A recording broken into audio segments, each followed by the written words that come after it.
앞으로 수일 또 수주 동안 북한 행동을 지켜보겠다라고 얘기를 했습니다. 올해 출범한 바이든 행정부가 앞으로 4년간 북한 비핵화에 대해서 어떤 정책을 펼지를 이렇게 가늠해 볼 수 있는 정책이 최근 나왔습니다. 백악관 대변인 설명과 바이든 대통령의 의회 연설을 통해서 대략적인 내용이 공개가 됐습니다. 오바마 대통령의 전략적 인내도 아니고 트럼프의 하향식 일괄 타결도 아니었습니다. 이번 화장한부 포커스는 취임 3개월여 만에 나온 바이든 행정부의 대북 정책 키워드가 무엇인지 이화여대 박원곤 교수님을 모시고 말씀을 들어보도록 하겠습니다. 네, 교수님 안녕하세요. 네, 안녕하십니까.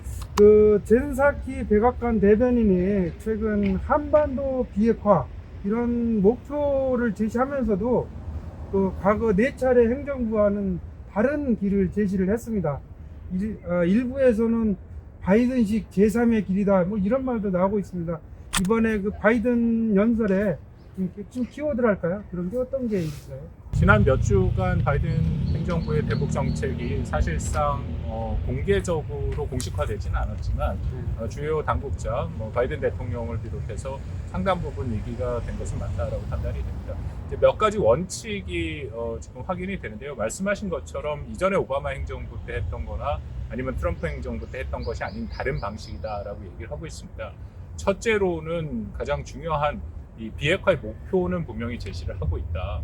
근데 이 부분도 약간은 좀 조심스러운 게 처음에 바이든 행정부가 출범해서는 북한의 비핵화라는 표현을 썼거든요. 그렇지만 지난 일주 사이에 쓴 표현들을 보면 다시 한반도의 비핵화라는 얘기가 나오고 더불어서 싱가포르 합의를 존중하겠다라는 얘기가 또 고위 당국자가 워싱턴 포스트를 통해서 얘기를 했습니다. 그렇다면은 북한의 싱가포르 합의를 중심으로 해서 비핵화 방안을 가져간다. 이것은 어떻게 보면 북한이 원하는 동시적, 단계적인 측면을 수용하겠다라는 어떻게 보면 일면 유화적인 그런 모습들도 보이고요. 또 하나 핵심은 늘 반복이 됩니다만 한국, 미국, 일본, 특히 미국의 입장에서는 한일 간의 3국의 협력을 강조한다. 그 공조를 통해서 북한 비핵화를 끌어가겠다라는 입장도 분명히 보이고 있습니다. 더불어서 중국과의 협력도 강조를 하고 있는데요. 그 중국과의 협력은 잘 아시다시피 워낙 미국과 중국이 갈등을 하고 있기 때문에 얼마만큼 협력을 끌어낼 수 있을까. 최근에 중국 측에서 발표를 보면 제재를 해제하라 이제 그런 얘기가 나와 있는데 바이든 행정부에서의 중국과의 협력은 사실상 제재를 제대로 준수하라라는 의미가 그 안에 포함되어 있거든요. 그 부분은 앞으로 조금 더 갈등의 여지가 있다라고 생각이 되고요. 그리고 우리가 이제 가장 관심이 있고 또 북한의 입장에서 민감하게 반응하는 제재의 문제인데 이 문제는 어쨌든 수차례 얘기를 했고 지금은 공식적으로 얘기를 하진 않았습니다. 아까 말씀하신 바이든 대통령도 그 의회 연설에서 외교와 제재를 둘 다 얘기했죠. 근데 사실상 방점은 제재에 좀 더 찍힌 것은 사실입니다. 그렇지만 블링컨 장관이 또 얼마 전에 발표했을 때 그 내용에는 제재 내용은 또 없었어요. 그렇기 때문에 거기는 이제 북한과의 어떻게든지 대화를 재개해 보겠다. 그런 의지로 조금은 더 외교 쪽, 협상 쪽에 방점이 찍혀 있다라고 생각이 듭니다. 이번에 나온 핵심 키워드들 중에는 잘 조절된 단계적 접근 또는 외교와 제재 이런 것들이 있습니다. 그런데 그게 좀 일반론적이고 두루뭉술 해가지고 구체적인 전략이 없다 이런 얘기도 있고요. 또 스몰딜 접근이다. 아니다. 이게 북한의 어떤 살라미 전법에 이게 날려들지 않겠다. 여러 가지 해석이 나오고 있습니다. 이 부분은 바이든 행정부가 의도적으로 밝히지 않고 있다고 생각합니다. 왜냐하면 이것은 굉장히 중요한 것이고 실질적으로 북한과 비핵화의 협상이 시작이 된다면 거기에 협상 단계에서 이 부분들을 북한과 주고받기를 해야 되지 않습니까? 그렇기 때문에 이 원칙은 밝힐 수 있지만 구체적인 내용을 밝힌다면 그만큼 협상력이 떨어질 수 있는 거기 때문에 그거는 가능하지 않다라고 생각을 하는데요. 다만 큰 측면에서 어느 정도 예상은 되죠. 왜냐하면 이 바이든 행정부에 있는 이 다루는 팀들의 가장 주된 경험치는 지난 2015년에 했던 이란 핵합입니다. 대부분의 우리가 말하는 블링컨이나 제이크 설리반이나 그 장관을 맡고 있는 웬디 셜먼부터 비롯해서 지금 NSC의 인도태평양 담당 조종관을 맡고 있는 퍼트 캠프 그런 사람들이 다 이란 핵 합의에 대해서 직접적인 경험이 있었고 바이든 대통령도 마찬가지고요. 그렇다면은 그때 핵 합의에 대한 경험들을 상당히 반영할 수 있는 핵심은 결국 동결이죠. 이런 얘기가 있지 않습니까? 악마는 디테일에 있다. 그러니까 동결의 대상이 뭐냐? 2019년 2월 달에 북한의 동결이라는 것은 영변 핵시설만 하고 얘기를 했는데 거기에서 또 이런 또 그렇죠. 싸움이 예. 되겠죠. 근데 제가 이야기하는 바이든 행정부는 영변 핵시설만 갖고는 안 되고 당연히 농축 우라늄 시설을 전체를 다 포함한다. 그걸로 동결을 시작한다라는 건데요. 동결에 대해서 일부 잘못 이해하는 부분이 있는데 동결이라는 게 예를 들어서 북한이 뭐 선포만 하고 선언만 하고 하는 건 되는 건 아닙니다. 동결을 하려면 동결할 시설을 특정을 해야죠. 그리고 그 시설을 신고를 해야 되고 그리고 국제사찰단이 들어가서 정말 동결이 이루어지고 있느냐라는 모니터링도 필요하다는 거죠. 그러니까 상당 부분 진전된 거고 사실은 아직까지 특히 고농축 우라늄 시설 같은 경우에는 북한이 한 번도 인정을 하진 않은 거기 때문에 과연 그것을 넘을 수 있을까 하는 고민이 있고 말씀하신 스몰딜의 위험은 늘 있습니다. 북한은 뭐 당연히 스몰딜 살라미처럼 쪼개서 하나가 되고 그만큼 받아내고 그 다음 단계로 넘어가고 해서 사실상 북한은 자신들이 핵 보유국으로 인정받기를 원하는 것은 거의 분명해 보이거든요. 왜 바이든의 팀들이 그걸 모를 리는 없습니다. 그렇기 때문에 아까 말씀드린 이란 핵 합의 같은 경우에는 포괄적 합의로 전체적인 목표가 분명히 있고 그것을 어떻게 단계별로 다 가느냐가 굉장히 자세하게 나와 있어요. 거기에 따른 상응 조치도 있고 1차적으로 북한과의 합의를 이룬다면 그런 식의 포괄적 로드맵이 있는 그런 합의로 갈 가능성이 있죠. 근데 다만 우리가 한 가지 저도 좀 우려하는 게 만약에 제일 초기 단계를 그냥 단순히 이 동결, 그 핵시설과 또 뭐 사실은 고농축 우라늄 시설까지 포함할 수도 있습니다만 그 동결로 하고 일부 상응 조치로 북한의 핵 제재를 해제해 준다면 북한의 경제는 이 제재에 특화된 경제입니다. 1차적으로 뭐 철강석이나 섬유 제품의 일부를 수출할 수 있게 해준다든지 정제유에 대한 쿼타를 늘려준다든지 하면 북한의 경제는 버틸 수가 있습니다. 그러면 그 다음 단계를 북한이 넘어가지 않으면서 사실상 핵을 보유하는 상태가 굉장히 오랫동안 지속이 될 수 있거든요. 그래서 저는 늘 뭐 강조하는 것 중에 하나가 첫 번째 단계에 분명히 북한이 생산해낸 핵물질 그리고 더불어서 핵폭탄을 포함해서 생산시설을 다 포함하는 게 첫 단계가 됩니다. 그 단계가 에 상응하는 조치로 북한의 일부 경제 제재 물론 스냅백이 들어가긴 합니다만 해제나 면제를 해야지 만약에 정말 생산 시설만 갖고 간다면 그 다음에 북한이 갖고 있는 기존에 보유하고 있는 핵은 건드릴 수 없는 단계로 끝나버릴 가능성이 크다. 그러면 정말 한반도의 비핵화는 요원해질 수가 있겠죠. 최근에 그 미국 어떤 전문가 언론 기고에서도 지금 말씀하신 그걸 제가 본 것 같습니다. 네. 핵물질 자체에 대해서도 이게 손을 대야지 시설만 하면 그런 한계가 있다. 그렇죠. 네, 그렇습니다. 그 토니 블링컨 국무장관이 최근 영국 런던에서 끝난 G7 외무장관에서 이 대북 정책 리뷰가 끝났다는 걸 확인을 했죠. 그러면서 방점은 외교다. 북한은 기회를 잡기 바란다. 이런 표현을 해가지고 이게 북한에다 공을 넘긴 게 아닌가 그런 그 부분이 좀 인기를 끌었습니다. 어떻습니까? 그렇습니다. 토니 블링컨 장관이 얘기를 한 게 상당히 좀 자세한 얘기들이 있었고 물론 뭐 새로운 것은 아닙니다. 다만 정말 북한을 뭔가 대화에 끌어들이려고 하는 것에 방점이 찍혔다라고 판단이 됩니다. 그 기자회견 중에 질문에 대한 대답이긴 하였습니다만 전체적인 내용을 보면 이전에 토니 블링컨 장관은 늘 두 가지를 얘기했어요. 하나는 외교, 디플로머시를 한다라고 했고 또 하나는 제재를 얘기를 했었거든요. 이번 회견에서는 제재가 다 빠졌고 북한에 대해서 외교를 하고 있고 특히 뭐 늘 얘기하고 있는 실용적인 접근을 준비하고 있고 그리고 그 부분에 대해서는 상당히 북한이 들으면 뭔가 좀 이전과는 다르게 북한의 입장에서도 수용이 가능하다라는 그런 뉘앙스를 했고요. 그렇기 때문에 더불어서 얘기한 것이 앞으로 수일 또 수주 동안 북한 행동을 지켜보겠다라고 얘기를 했습니다. 그렇다면은 이런 메시지는 북한한테 저는 전달됐다라고 생각합니다. 미국이 나름대로의 안을 만들고 있다. 그 안은 아까 말씀드린 싱가포르 합의를 사실상 존중하는 것이다. 그거는 싱가포르 합의는 북한이 존중한다라는 게 의미가 있는 것이 올 1월 8차 당대회 때 김정은이 직접 얘기를 했었거든요. 싱가포르 합의에 대해서는 상당히 의미를 부여했고 또 거기에 또 나름대로 북한은 싱가포르 합의를 자신들의 외교적인 승리라고 얘기를 하고 있습니다.